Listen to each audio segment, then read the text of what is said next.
New York City, a name that evokes towering skyscrapers, bustling streets, and a skyline that's recognized around the world. But behind that iconic silhouette is a deeper story, a history carved in stone, steel, glass, and ambition. This is the story of how New York's architecture rose from humble wooden buildings to some of the most daring designs in the world.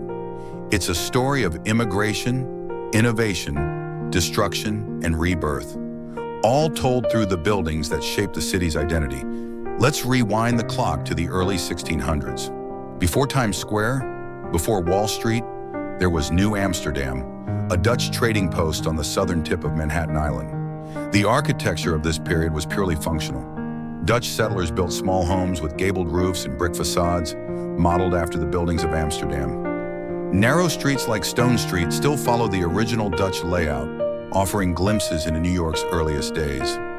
As the city shifted from Dutch to British rule in 1664 and became New York, the architectural language began to change.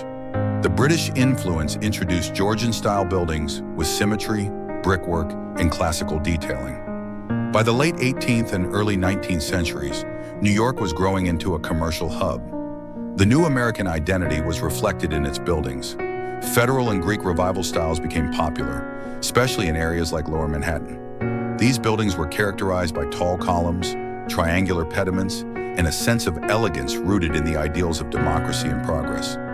The city was beginning to define its own voice, one inspired by the past but focused on the future. As industrialization took hold in the mid-19th centuries, New York's population exploded, and so did its need for housing.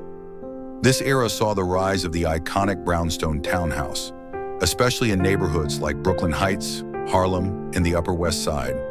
These multi-story homes, made of locally quarried brown sandstone, combined Italianate and Neo-Greek styles, offering both beauty and practicality.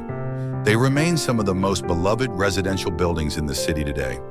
At the same time, civic and cultural institutions began to reshape the cityscape. Central Park, designed by Frederick Law Olmsted and Calvert Vaux in 1858, introduced the idea of integrating nature into the urban environment. Grand public buildings like the New York Public Library and museums like the Metropolitan Museum of Art showcased Beaux-Arts architecture. Opulent, symmetrical, and full of classical detailing. The Brooklyn Bridge, completed in 1883, was not only an engineering marvel, but also a statement of architectural grace, blending Gothic arches with industrial strength. But it was the 20th century that truly transformed New York's architectural identity and the city's skyline.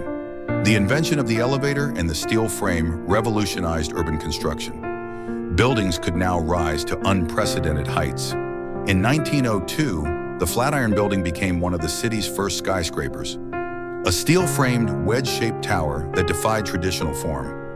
It captured the imagination of New Yorkers and set the stage for a vertical revolution. In the 1920s and 30s, New York became a playground for architects fueled by the Art Deco movement. The Chrysler Building, with its gleaming metal crown and intricate ornamentation, was completed in 1930 and briefly held the title of the tallest building in the world, until it was surpassed just a year later by the Empire State Building. These structures were more than just tall. They were works of art, symbolizing optimism, modernity, and the roaring energy of the time. But architecture is also shaped by tragedy. The Great Depression slowed construction, and World War II brought it nearly to a halt. After the war, a new style emerged: modernism. Gone were the decorative facades and intricate stone carvings. In their place came clean lines, glass walls, and functionality.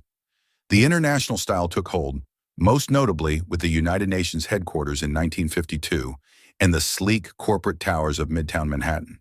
However, modernism also led to controversy. In the 1960s, historic buildings were demolished to make way for soulless slabs of concrete and glass. One of the most heartbreaking losses was the original Penn Station, a masterpiece of Beaux-Arts architecture torn down in 1963. Its destruction sparked a citywide preservation movement, leading to the establishment of the Landmarks Preservation Commission and the saving of other historic gems like Grand Central Terminal.